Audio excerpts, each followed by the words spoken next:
अब आतंकियों की बची खुची जमीन को भी मिट्टी में मिलाने का समय आ गया है। পাকিস্তানের সাথে উত্তেজনায় অবশেষে কঠিন পথকেই বেছে নিলেন নরেন্দ্র মোদী। পাকিস্তানে হামলা চালাতে নিজ বাহিনীকে গ্রিন সিগন্যাল দিয়েছেন ভারতীয় প্রধানমন্ত্রী। চুপ নেই পাকিস্তানও। আগামী 36 ঘন্টার মধ্যে ভারত পাকিস্তানে হামলা করতে পারে বলে গোয়েন্দা তথ্যের বরাত দিয়ে জানিয়েছে দেশটি। এমন পরিস্থিতিতে পূর্ণ শক্তি দিয়ে ভারতের যে কোনো আগ্রাসনের জবাব দেওয়ার কথা জানিয়েছেন পাকিস্তানের প্রধানমন্ত্রী শেহবাজ শরীফ। Our valiant armed forces remain fully capable and prepared.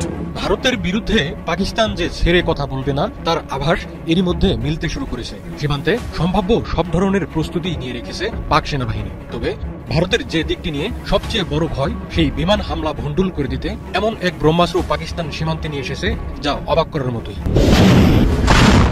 চীনের ভয়ঙ্কর ক্ষেপণাস্ত্র PL-15, যার নাম শুনলে পিলে চমকে উঠে যে কোনো দেশের। এবার চীনের সেই ভয়ঙ্কর ক্ষেপণাস্ত্র পেল পাকিস্তান। কথায় আছে বিপদে বন্ধুর পরিচয়। কাশ্মীরে বিচ্ছিন্নতাবাদীদের হামলায় 26 পর্যটক নিহতের ঘটনায় প্রতি মুহূর্তেই বাড়ছে পাকিস্তানের ওপর ভারতের হামলার সংখ্যা। এমন পরিস্থিতিতে ইসলামাবাদের ঢাল হয়ে সামনে এলো বেইজিং। সম্প্রতি এক্সপ্রেস ডেলিভারিতে পাকিস্তানকে PL-15 air two air missile সরবরাহ করেছে চীন। প্রতিরক্ষা বিষয়ক এক্স হ্যান্ডেল ক্ল্যাশ রিপোর্টের বরাতে এমন প্রতিবেদন প্রকাশ করেছে ইউরাশিয়ান টাইমস। ইতোমধ্যেই মিসাইলের ছবি প্রকাশ করেছে পাকিস্তান এয়ারফোর্স। যুদ্ধের দ্বারপ্রান্তে ভারতের অস্ত্র ভান্ডারকে হুমকির মুখে ফেলেছে পাকিস্তান। ভারতের বিমান হামলা ঠেকাতে পাকিস্তান এবার সীমান্তে এনে ফেলেছে TPS-77 multi role radar system, যা ভারতের যুদ্ধ পরিকল্পনায় রীতিমতো ঝড় বইয়ে দিয়েছে। এখন আমরা যখন কথা বলছি তখন আমাদেরই কাছে ভারত পাকিস্তান যুদ্ধ হই হই অবস্থার মধ্যে রয়ে গেছে। সকালের খবরে দেখলাম হয়তো গুজব আজকেই শুরু হয়ে যাবে যুদ্ধ। এরকম পরিস্থিতিতে আমরা বাস করি। তো কাজেই এই পরিস্থিতির মধ্যে প্রস্তুতি না নেওয়াটা। আসসালামু আলাইকুম প্রিয় দর্শক বন্ধুরা, নতুন একটা ভিডিওতে জানাচ্ছি আপনাদের স্বাগত। নিমন্ত্রণ পাওয়া তাজা এবং গরম খবর। কেমন হতে চলেছে আজকের এই ভিডিওটি, কেমন হবে আজকের এই ভিডিওটি, ভিডিওর অংশ বিশেষ এবং শিরোনাম দেখে আপনারা ইতিমধ্যে বুঝিয়ে গেছেন কেমন হবে আজকের এই ভিডিওটি, কতটা গুরুত্বপূর্ণ, কতটা চাঞ্চল্যকর। বিশেষ করে বর্তমান প্রেক্ষাপটের আলোচিত এবং সমালোচিত সকল খবর নিয়ে হাজির হয়েছি আজকের এই ভিডিওতে। আশা রাখবো সম্পূর্ণ ভিডিওটি দেখে যাবেন, একটু স্কিপ করবেন না। সম্পূর্ণ ভিডিওটি দেখলে অনেক কিছু জানতে পারবেন এবং বুঝতে পারবেন। আমি আর বেশি কথা বাড়াবো না, সরাসরি আপনাদের বিস্তারিত ভিডিওতে নিয়ে যাবো। তার আগে একটা রিকোয়েস্ট করবো আপনাদের কাছে, যারা এরকম ভিডিও দেখতে পছন্দ করেন এই চ্যানেলটি সাবস্ক্রাইব করে পাশে থাকা বেল আইকনটি বাজিয়ে রাখবেন।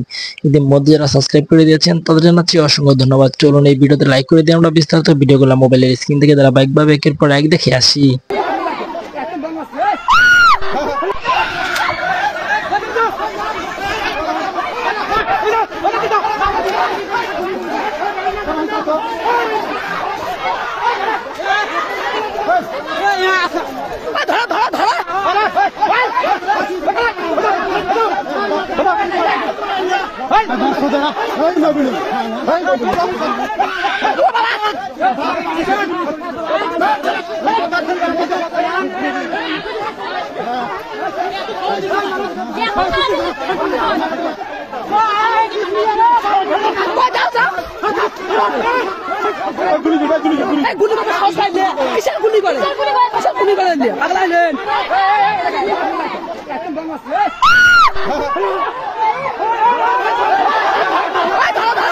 अब आतंकियों की बची खुची जमीन को भी मिट्टी में मिलाने का समय आ गया है। পাকিস্তানের সাথে উত্তেজনায় অবশেষে কঠিন পথকেই বেছে নিলেন নরেন্দ্র মোদী। পাকিস্তানে হামলা চালাতে নিজ বাহিনীকে গ্রিন সিগন্যাল দিয়েছেন ভারতীয় প্রধানমন্ত্রী। চুপ নেই পাকিস্তানও। আগামী 36 ঘন্টার মধ্যে ভারত পাকিস্তানে হামলা করতে পারে বলে গোয়েন্দা তথ্যের বরাত দিয়ে জানিয়েছে দেশটি। এমন পরিস্থিতিতে পূর্ণ শক্তি দিয়ে ভারতের যে কোনো আগ্রাসনের জবাব দেওয়ার কথা জানিয়েছেন পাকিস্তানের প্রধানমন্ত্রী শেহবাজ শরীফ। জাতিসংঘ মহাসচিব আন্তোনিও গুতেরেসকে সে কথা জানিয়ে রেখেছেন পাক প্রধানমন্ত্রী। মঙ্গলবার নয়াদিল্লির বাসভবনে তিন বাহিনীর প্রধান chief of defence Anil Chauhan, প্রতিরক্ষা মন্ত্রী রাজনাথ সিং এবং জাতীয় নিরাপত্তা পরামর্শক অজিত দোভালের সঙ্গে বৈঠক করেন মোদী। এই বৈঠকে মোদী ভারতীয় সশস্ত্র বাহিনীর সক্ষমতার উপর তার পূর্ণ আস্থা প্রকাশ কখন কোন লক্ষ্যতে কোন সময় আঘাত হানতে হবে সে ব্যাপারে সশস্ত্র বাহিনীকে পূর্ণ স্বাধীনতা দেন মোদী। শীর্ষ সামরিক ও নিরাপত্তা কর্মকর্তাদের সঙ্গে বৈঠকের পরেই মোদীর দিল্লির বাড়িতে যান স্বরাষ্ট্রমন্ত্রী অমিত শাহ। আজ বুধবার মন্ত্রিসভার নিরাপত্তা বিষয়ক কমিটির সঙ্গে আলোচনায় বসার কথা রয়েছে মোদীর। এদিকে মঙ্গলবার জাতিসংঘ মহাসচিব আন্তোনিও গুতেরেসের সঙ্গে টেলিফোনে আলাপকালে ভারতকে হুঁশিয়ারি দিয়েছেন পাকিস্তানের প্রধানমন্ত্রী শেহবাজ শরীফ। পাকিস্তানি সংবাদ মাধ্যম ARY নিউজ জানায়, আলাপচারিতায় শেহবাজ বলেন, ভারত যদি আগ্রাসী পদক্ষেপ নেয় তবে পাকিস্তান তার সার্বভৌমত্ব ও ভূখণ্ড রক্ষায় পূর্ণ শক্তি দিয়ে জবাব দেবে। তিনি অভিযোগ করেন, কাশ্মীরের স্বাধীনতা আন্দোলনকে সন্ত্রাসবাদ আখ্যা দিয়ে দমনপীড়ন চালাচ্ছে ভারত। দেশটি কাশ্মীরের দখলকৃত অঞ্চলে রাষ্ট্রীয় পৃষ্ঠপোষকতায় সন্ত্রাস চালাচ্ছে। পেহেলগাম ঘটনায় পাকিস্তানের বিরুদ্ধে ভারতের আনা অভিযোগ প্রত্যাখ্যান করে একটি অবাধ ও নিরপেক্ষ আন্তর্জাতিক তদন্তের দাবি জানান শেহবাজ শরীফ। এদিকে গোয়েন্দা তথ্যের বরাত দিয়ে পাকিস্তানের তথ্যমন্ত্রী আতাউল্লাহ তারার জানিয়েছেন, আগামী 24 থেকে 36 ঘন্টার মধ্যে পাকিস্তানে সামরিক হামলা করতে পারে ভারত। মঙ্গলবার ভারতের প্রতিরক্ষা ও নিরাপত্তা বাহিনীর শীর্ষ কর্মকর্তাদের সঙ্গে মোদির বৈঠকের কিছুক্ষণ পরই সংবাদ সম্মেলনে এ তথ্য জানান তারার। পেহেলগাম ঘটনার জেরে ভারত পাকিস্তান উত্তেজনার পারদ ক্রমেই বাড়ছে। ভারতীয় সেনাবাহিনী এক বিবৃতিতে দাবি করে, মঙ্গলবার রাত থেকে বুধবার ভোরের মধ্যে নিয়ন্ত্রণ রেখার কাছে নরসেরা, সুন্দরবানি এবং আখনুর সেক্টরে গুলি চালায় পাকিস্তানি সেনারা। বিবৃতি থেকে ভারতীয় সেনারা পাল্টা গুলি ছোড়ে। এর আগে গতকাল মঙ্গলবার নিয়ন্ত্রণ রেখা বরাবর আকাশসীমা লঙ্ঘন করায় ভারতের একটি নজরদারি ড্রোন গুলি করে মাটিতে নামিয়ে আনে পাকিস্তানি সেনারা। যুদ্ধের দ্বারপ্রান্তে ভারতের অস্ত্র ভান্ডারকে হুমকির মুখে ফেলেছে পাকিস্তান। ভারতের বিমান হামলা ঠেকাতে পাকিস্তান এবার সীমান্তে এনে ফেলেছে TPS-77 মাল্টি-রোল রাডার সিস্টেম, যা ভারতের যুদ্ধ পরিকল্পনায় রীতিমতো ঝড় বইয়ে দিয়েছে। কাশ্মীরের পেহেলগামে রক্তক্ষয়ী বন্দুকধারীদের হামলার পর ভারত যখন চরম প্রতিশোধপরায়ণ মনোভাবে সীমান্তে যুদ্ধের দামামা বাজাচ্ছে, তখন পাকিস্তানও জানিয়ে দিয়েছে এই লড়াই হবে চোখে চোখ, বন্দুকে গুলি আর আকাশে আগুন।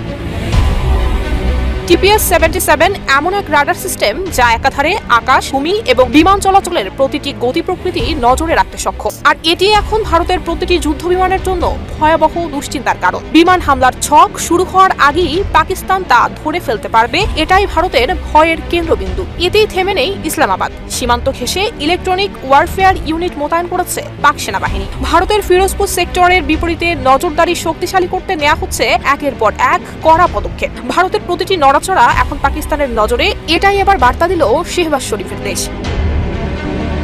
এই প্রেক্ষাপটে টানা ৫ম দিনের মতো নিয়ন্ত্রণ রেখায় গোলাগুলি চলছে। যুদ্ধবিরতির কোনো বালাই নেই, দুই দেশই এখন মুখোমুখি সংঘর্ষের দ্বারপ্রান্তে। ভারত দাবি করছে পাকিস্তান বিনা উস্কানিতে গুলি চালাচ্ছে, আর পাকিস্তান বলছে যুদ্ধ চাপিয়ে দেওয়ার চেষ্টা করছে দিল্লি। তার উপর রেলমন্ত্রী স্পষ্ট জানিয়ে দিয়েছেন ১৩০টি পারমাণবিক অস্ত্র এখন ভারতের দিকে তাক করে আছে। প্রশ্ন একটাই, এই উত্তপ্ত আকাশের নিচে প্রথম আগুন কার ট্যাঙ্ক থেকে বের হবে? সীমান্তের ওপারে দিল্লি যখন মোদি, রাজনাথ আর সেনাপ্রধানকে নিয়ে জরুরি বৈঠকে ব্যস্ত, তখন সীমান্তের এপারে পাকিস্তানও জানিয়ে দিচ্ছে এই লড়াই একতরফা হবে না। অনেকের মতো আমিও যুদ্ধবিরোধী মানুষ। পৃথিবীতে যুদ্ধ হোক এটা আমরা কামনা করি না। যুদ্ধ প্রস্তুতি অনেক সময় যুদ্ধের দিকে নিয়ে যায়। কাজে যুদ্ধ প্রস্তুতি সম্বন্ধেও এটা ঘোরতর আপত্তি। কিন্তু এমন বিশ্বে আমরা বাস করি, প্রতিনিয়ত যুদ্ধের হুমকি আমাদের ঘিরে থাকে। তো সেখানে প্রস্তুতি না নিয়ে থাকা এটা অসম্ভব হয়ে পড়ে। এখন আমরা যখন কথা বলছি তখন আমাদেরই কাছে ভারত পাকিস্তান যুদ্ধ হই হই অবস্থার মধ্যে রয়ে গেছে। সকালের খবরে দেখলাম হয়তো গুজব যে আজকেই শুরু হয়ে যাবে যুদ্ধ। এরকম পরিস্থিতিতে আমরা বাস করি। তো কাজেই এই পরিস্থিতির মধ্যে প্রস্তুতি না নেওয়াটা আত্মঘাতী, এবং প্রস্তুতি নিতে হলে আধা আধি প্রস্তুতির কোনো জায়গা নেই। এটা এমন এক পরিস্থিতি, জয়ই তার একমাত্র অপশন। পরাজয় এখানে কোনো অপশন হতে পারে না। কাজে আমাদের যে প্রস্তুতি, সেই প্রস্তুতি কত উচ্চ পর্যায়ে আমরা নিতে পারি সেটার চেষ্টা আমাদের থাকতেই হবে। কিন্তু আজকাল যুদ্ধ এত ব্যয়বহুল একটা ব্যাপার, আর আমাদের অর্থনীতি এমন দুর্বল অবস্থায় আছি, এমনিতেই বাংলাদেশ মজবুত অর্থনীতি হয়ে গড়ে উঠতে পারেনি। তার মধ্যে বিগত সরকারের যথেচ্ছাচারের কারণে যা ছিল তাও লুটপাট হয়ে গেছে। এই পরিস্থিতিতে আমাদের সামগ্রিক স্ট্র্যাটেজি ঠিক করতে হবে। শান্তির দিকে আমাদের হাত বাড়িয়ে রাখতে হবে সবসময়, কিন্তু প্রস্তুতিতেও থাকতে হবে। এই পরিস্থিতিতে আপনাদের সঙ্গে দেখা করে, আপনাদের আজকের মহড়াগুলো দেখে খুবই ভালো লাগলো। এগুলো আমরা সিনেমাতে দেখি, বাস্তবে দেখার খুব একটা সুযোগ হয় না। আজকে আপনাদের কারণে সেটা বাস্তবে দেখলাম। যারা এর পেছনে এটাকে এত সুন্দরভাবে করার জন্য, নিখুঁতভাবে করার জন্য চেষ্টা করেছেন, তাদের সবার জন্য আমরা ধন্যবাদ জানাচ্ছি। জোরে হাত তালিয়ে দিয়ে আমরা একটা ধন্যবাদ জানাচ্ছি। এতে আমাদের সাহস বাড়ে, শুধু যুদ্ধের সাহস না, এটা তো সাহস বটেই, যে আমাদেরই ছেলে মেয়েরা এরকম দুর্দান্তভাবে প্রস্তুতি নিতে পারে, কঠিন সমস্যার মোকাবেলা করতে পারে, এটা দেখে বুক ভরে যায়। আমরা যারা আজকে বাইরের থেকে আসলাম, আমি নিশ্চিতভাবে বলতে পারি তাদের সবার বুক ফুলে গেছে, যে আপনাদের কৃতিত্ব দেখে, আপনাদের নিখুঁত ম্যানুভারিং দেখে। কাজে সেই অনুভূতিটা আপনাদেরকে জানিয়ে গেলাম। আসসালামু আলাইকুম। কথার যুদ্ধ তো চলছে, এর পাশাপাশি কিছুটা সামরিক যুদ্ধ আমরা পরিলক্ষিত করছি ভারত এবং পাকিস্তানের মধ্যে। কৌশলীভাবে বেশ কিছু অ্যাক্টিভিটিস চালাচ্ছে ভারত, আর পাশাপাশি সামরিক দিক থেকেও কিছুটা দুই দেশের মধ্যে গোলাগুলির আমরা দৃশ্যপট দেখছি গত 6 দিন যাবৎ। তবে আজকে এবং গতকালকে ভারতের ভিন্ন রকম আরো একটা মুভমেন্ট ছিল, কিন্তু সেই মুভমেন্টগুলো আসলে কাজে লাগেনি, পাকিস্তানের হাতে ধরাশায়ী হয়েছে সেই মুভমেন্টগুলো। তো প্রথমে একটু তথ্য দিচ্ছি, কাশ্মীর সীমান্তে টানা 6ষ্ঠ দিনের মতন ভারত পাকিস্তান সেনাদের মধ্যে গোলাগুলি হয়েছে। ভারতীয় গণমাধ্যমগুলো বলছে পাকিস্তান সেনাবাহিনী জম্মু এবং কাশ্মীরের পারগাওয়াল সেক্টরে আন্তর্জাতিক যে সীমান্ত আছে, সীমান্তের ওই পার থেকে ভারতীয় সেনাবাহিনীর সদস্যদেরকে লক্ষ্য করে গুলি শুরু করে, এতে উত্তেজনা ছড়িয়ে পড়ে। একই সময়ে অন্য এলাকাগুলোতেও গুলির শব্দ পাওয়া গেছে। ভারতীয় সেনাবাহিনী তাদের বিবৃতিতে বলছে যে আজকে রাতে ভোরের দিকে নিয়ন্ত্রণ রেখার কাছে জম্মু এবং কাশ্মীরের নওশেরা, সুন্দরবানি এবং আখনুর সেক্টরে গুলি চালিয়েছিল পাকিস্তানি সেনারা। বিনা প্ররোচনার নিয়ন্ত্রণ রেখার অপর প্রান্ত থেকে গুলি চালানো হয়, আর এতে পাল্টা জবাব দিয়েছে ভারতীয় বাহিনী। এই সংঘাতে অযাচিত ছোট অস্ত্র ব্যবহারের অভিযোগ করেছে দেশটি। বলছে পাকিস্তান যুদ্ধবিরতির লঙ্ঘন অব্যাহত রেখেছে, আন্তর্জাতিক সীমান্তে তারা গোলাগুলি ভালোভাবে নিচ্ছে না, ভারতীয়রা উপযুক্ত জবাব দেবে। এর মাঝখানে আমরা দেখছি আপনার ভারতের একটা ভিন্ন রকম অ্যাক্টিভিটির মধ্যে, যে সীমান্ত এলাকায় নজরদারি করার জন্য, পাকিস্তানের গতিবিধি এবং মুভমেন্ট সবকিছুকে নজরদারি করার জন্য তারা বেশ কিছু ড্রোনের অ্যাক্টিভিটিস চালাচ্ছে। তবে দুর্ভাগ্যজনক ভাবে তাদের এই ড্রোনগুলোকে আবার গুলি করে ভূপাতিত করেও দিয়েছে পাকিস্তানি সেনারা। পাকিস্তান সেনাবাহিনী দ্বিতীয়বারের মতন 2 দিনে ভারতীয় কোয়াড কপ্টার যে ড্রোনগুলো আছে সেগুলোকে গুলি করে ভূপাতিত করেছে। কাশ্মীরের লাইন অফ কন্ট্রোলে এই ঘটনা ঘটেছে। পাকিস্তানের নিরাপত্তা সূত্রের বরাতে জিও টিভি নিউজ তারা নিউজটি করেছে যে আপনার ঘটনাটি ঘটেছে সাতওয়াল সেক্টরে। সেখানে ভারতীয় কোয়াড কপ্টারটি পাকিস্তানি ভূখণ্ডের মধ্যে অনুপ্রবেশ করে এবং নজরদারি চালাচ্ছিল। ড্রোনটি ছিল ফ্যান্টম 4 মডেলের, যা শত্রুর গতিবিধি পর্যবেক্ষণে সক্ষম। এর আগের ড্রোনটিও আজাদ কাশ্মীরের নিয়ন্ত্রণ রেখার কাছে ভূপতিত করা হয়। 24 ঘন্টায় দুইটি ড্রোন ভূপতিত করাকে নিয়ে দুই দেশের মধ্যে চলছে উত্তেজনা। ড্রোন সংক্রান্ত যেই সীমান্ত লঙ্ঘন, এটাকে ভারতীয় সেনাবাহিনীর দায়িত্ব জ্ঞানহীন আচরণের প্রতিফলন হিসাবে দেখছে এবং পাকিস্তানের সার্বভৌমত্বের জন্য এটা হুমকি স্বরূপ মনে করছে পাকিস্তান সেনাবাহিনী। তাদের মতে এই অঞ্চলের ড্রোন উড্ডয়ন এটা উত্তেজনা বাড়াচ্ছে। ভারতীয় কোয়াডকপ্টার ভূপতিত করা পাকিস্তান সেনাবাহিনীর পেশাদারী সক্ষমতা এবং অপারেশনাল প্রস্তুতিরও স্পষ্ট একটা বার্তা দিচ্ছে। প্রতিপক্ষের এই ধরনের উস্কানিমূলক কাজ আঞ্চলিক শান্তিকে অস্থিতিশীল করার ইচ্ছাকৃত চেষ্টা দাবি করছে পাকিস্তান। পাকিস্তান সেনাবাহিনী আরো কঠোর জবাব দিলে পরিস্থিতি বদলে যেতে পারে বলেও শঙ্কা করছেন বিশ্লেষকরা। পাকিস্তানের সামরিক বাহিনী বলছে যে পাকিস্তান সেনাবাহিনী সর্বদা শত্রু ভারতের যে কোনো আগ্রাসনের তাৎক্ষণিক এবং কার্যকর জবাব দিতে 24 ঘন্টা তারা প্রস্তুত আছে। সমগ্র জাতি প্রতিটি ফ্রন্টে শত্রুকে যথাযথ জবাব দিতে সশস্ত্র বাহিনীর সাথে আজকে ঐক্যবদ্ধভাবে দাঁড়িয়েছে। এমনকি ইমরান খানকেও জেল থেকে মুক্ত করে এই পাকিস্তানের দুর্দিনে বা ক্রান্তি লগ্নে একটা ন্যাশনাল টিম গঠন করারও কিন্তু আলোচনা চলছে। ভারত মুখে মুখে যতটুকু বলছে কার্যকরী ভূমিকায়, তাদের ছোটখাটো যে ভূমিকাগুলো প্রতিবারই কিন্তু ধরাশায়ী হচ্ছে। এখন বড় যুদ্ধ শুরু হলে বোঝা যাবে যে ভারত। পাকিস্তানের তথ্যমন্ত্রীর একটা মন্তব্য নিয়ে বেশ আলোচনা চলছে ভারত পাকিস্তানের উত্তেজনার প্রেক্ষাপটে। তিনি গতকালের আগের দিন গভীর রাতে একটা ভিডিও আপলোড করে বলেছিলেন 24 থেকে 36 ঘন্টার মধ্যে ভারত পাকিস্তানে হামলা চালাতে পারে, এবং এটার ভিত্তি হচ্ছে তাদের কাছে এই রিলেটেড গোয়েন্দা তথ্য আছে। এই ভিডিওটা আপনারা যখন দেখছেন তখন কিন্তু 36 ঘন্টা পার হয়নি, 24 ঘন্টা পার হয়েছে, কিন্তু 36 ঘন্টা পার হয়নি। অন্তত আমি জানি না এর মধ্যে আক্রমণ হয়েছে কিনা।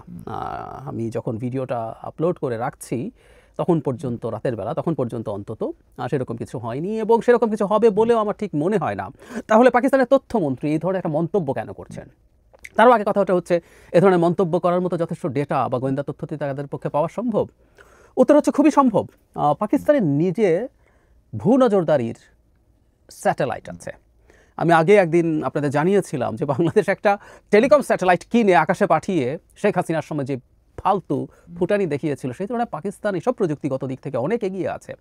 তাদের বহু আগে থেকে টেলিকম স্যাটেলাইট তো আছেই, তার সাথে অনেক বেশি টেকনোলজিক্যালি অনেক বেশি জটিল রিমোট সেন্সিং স্যাটেলাইট, যেটা দূর থেকে পৃথিবীকে অবজার্ভ করা যায়, সেই স্যাটেলাইট তারা নিজে বানিয়েছে এবং সেটা চায়নার রকেট দিয়ে অরবিটে পাঠিয়েছে।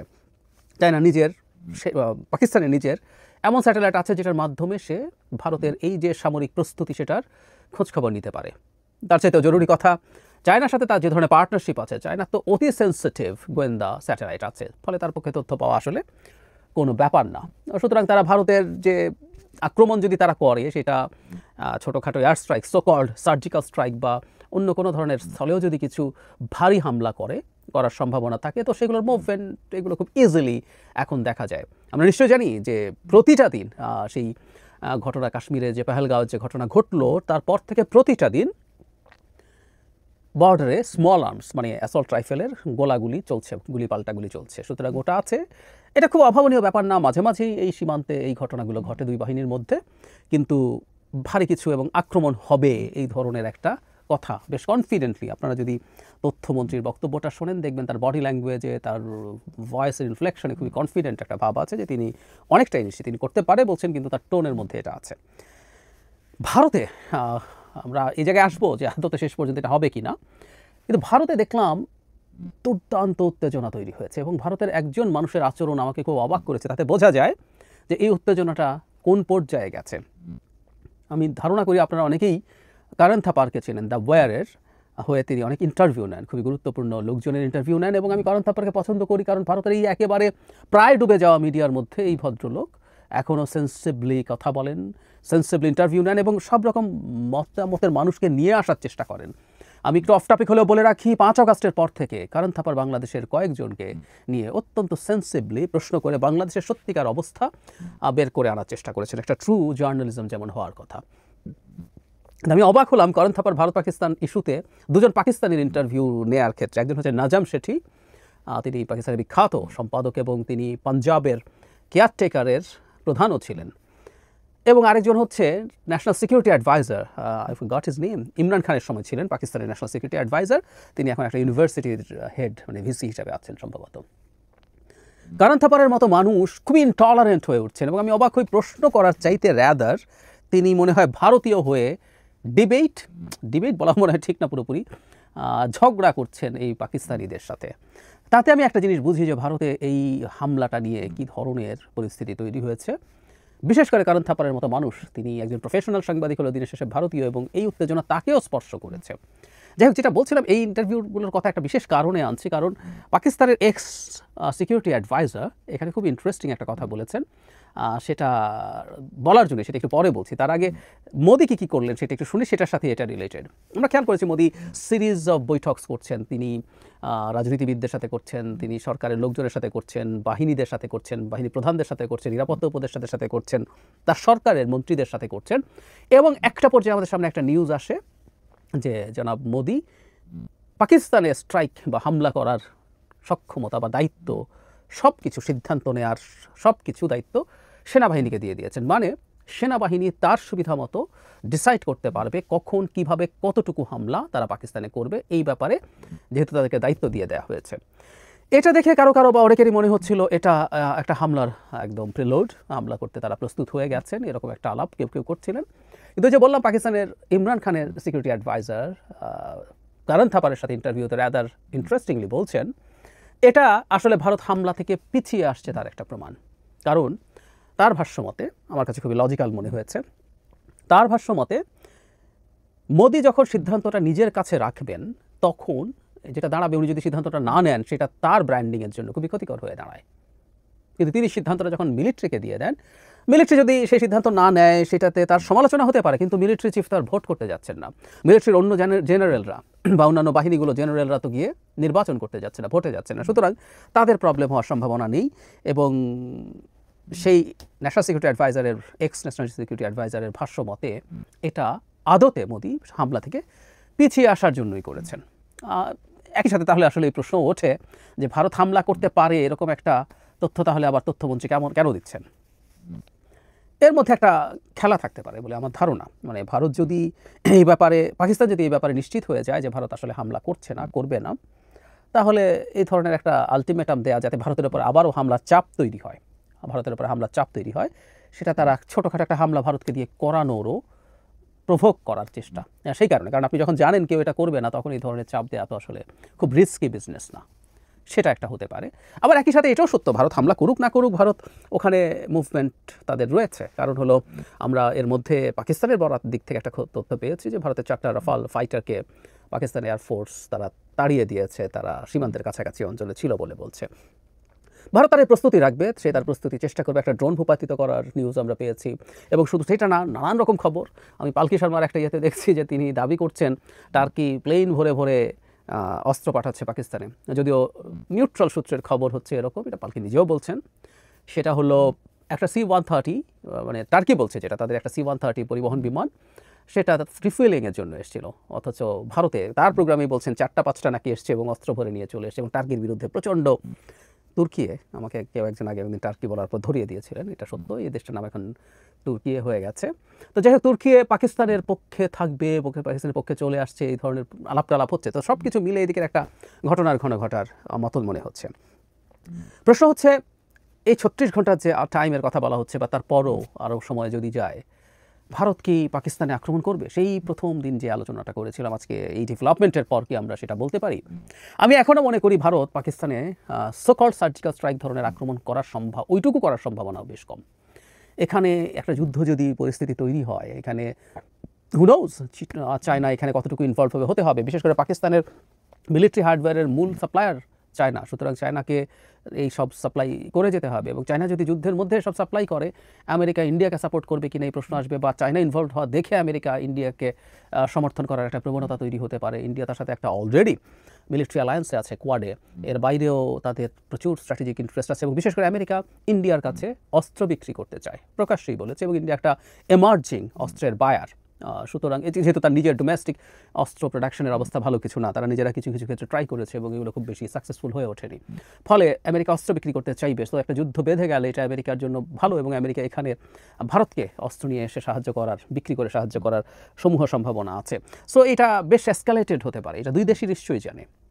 এবং সেটা যদি জেনে থাকে তাহলে তাদের পক্ষে, তাদের দিক থেকে এই যুদ্ধে জড়ানোর কথা না। আমি প্রথম দিনও তাই বলেছি। এবং যদি করেও, সেই বালাকোট হামলার সময় যেটা হয়েছিল, আমি বিশ্বাস করি, that was my interpretation on that video, আপনারা যারা দেখেছেন, সেটা হলো ভারত চাইলে পাকিস্তানের সত্যিকার অর্থে গুরুত্বপূর্ণ কোনো স্ট্র্যাটেজিক টার্গেটে অ্যাটাক করতে পারতো, বেটার ফাইটার নিয়ে যেতে পারতো। কিন্তু না, ভারত আসলে মোটামুটি জনবিরল জায়গায় গাছ টাছের ওখানে গিয়ে বমিং করে এসছে।